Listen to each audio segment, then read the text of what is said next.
The mother of 3 boys killed in a fire last year apparently wants to take back her claim that her husband and brother-in-law started that fire. News 3 obtained a letter reportedly written by Sharon Wand, who shares that sentiment. Now, the fire happened in the early morning hours of September 7th of last year. Just 2 days later, Armin and Jeremy Wand were arrested, charged with homicide. Armin Wand agreed to a plea deal in February, and his brother Jeremy was in court this month, telling the judge that he wants to change his guilty plea after he had already agreed to a plea deal in June.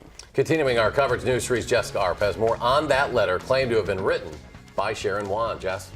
Well, the letter claims she lied about her version of the events and that the 2 men are innocent. That fire last September killed Sharon's 3 boys, an unborn child, and left her with severe burns. A statement from Sharon at Armin's sentencing said he stood by and did nothing while the boys were dying in pain.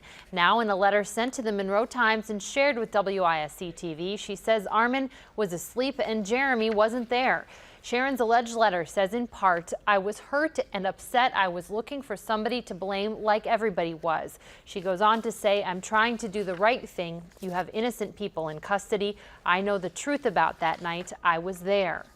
It's good for us as people and as communities to recognize that she experienced remarkable trauma, and she's recanting her statements now, but that guilt has already been determined by plea on behalf of both of those men, and her husband was one of them. Patty Seeger with the advocacy group End Domestic Abuse Wisconsin that you heard from there says it is very common for victims of domestic violence to recant their stories for a variety of reasons. Sharon's sister told News 3 today she knew her sister had planned to reach out to the newspaper but couldn't verify for sure that the letter was from Sharon. Armin is now appealing his case. His attorney told News 3 she hadn't seen the letter and didn't know how it could affect the appeal. We weren't able to reach the attorney today for Jeremy Wand. All right, it's a lot of questions tonight, certainly, Jess. All right, thanks.